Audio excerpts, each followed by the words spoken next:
Hello, me revoilà à nouveau pour une 9e lecture du livre Les âmes qui parlent que j'ai écrit voici plusieurs années déjà. Nous en étions restés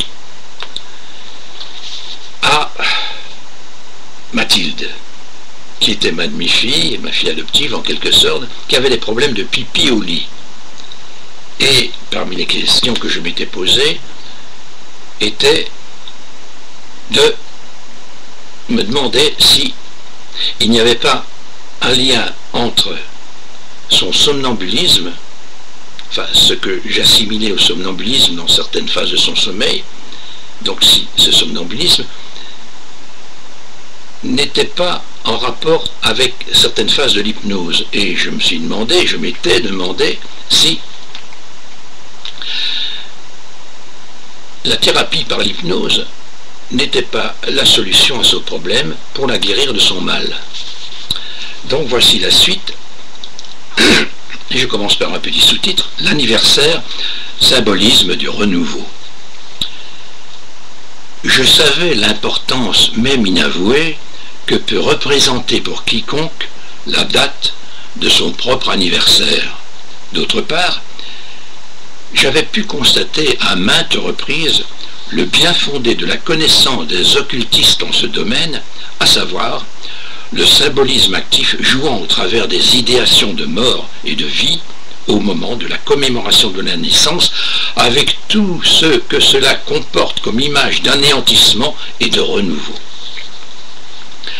Pour que Mathilde ait la possibilité de prendre le contrôle de ses mictions nocturnes, et m'étant fixé comme but de mettre un point final à son incontinence, je pris comme point de repère une date limite, celle de son prochain anniversaire. Voulant par là harmoniser mes efforts conjointement à ceux que le cosmos avait inventés. Pipi au lit et suggestion. J'ai mis un petit A qui renvoie au bas de la page où je mets suggestologie de Lozanov, qui était l'inventeur de la suggestologie. Mais moi, à l'époque, je n'avais jamais lu Lozanov. C'était des personnes qui, voyant les traitements que je donnais, par la suite, m'ont dit, mais tu sais, tu emploies des méthodes de suggestologie, etc. Donc, pipi au lit et suggestion. Une partie de mes suggestions allèrent dans ce sens, c'est-à-dire que je lui affirmais souvent qu'elle cesserait de faire pipi au lit le jour où elle aurait ses 6 ans, soit un laps de temps nous séparant de cette date d'environ 5 mois. Ces interventions très éprouvantes pour sa maman, pour moi-même et l'enfant, puisqu'elles se faisaient toujours au milieu de la nuit, mettaient bien en évidence la nécessité de rapport de force entre moi et Mathilde, dans la mesure où il était impératif de déranger, de secouer ce petit esprit trop enclin à se complaire dans les délices d'un milieu chaud et humide que dispensaient ces langes imbibés. Quoi qu'il en fût, son pipi au lit ne cessa pas exactement à la date prévue, mais environ une semaine plus tard, d'une manière tout à fait spectaculaire. Petit sous-titre: l'homme propose, le ciel dispose. Un beau matin, à la surprise de tout le monde, Mathilde se réveilla propre, comme on dit. Questionnée, elle nous dit se souvenir d'avoir été toute seule jusqu'aux toilettes.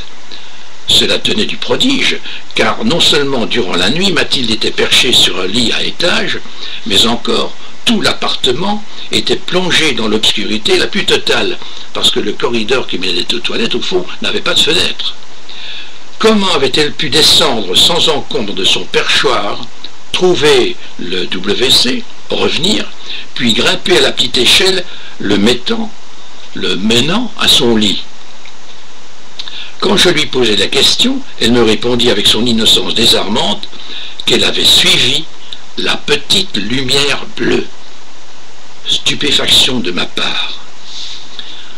Eh bien, je terminerai ici de cette lecture par un suspense, et je vous donne rendez-vous pour la 10e lecture, dont le petit sous-titre est « L'impact imprévisible de la suggestion ».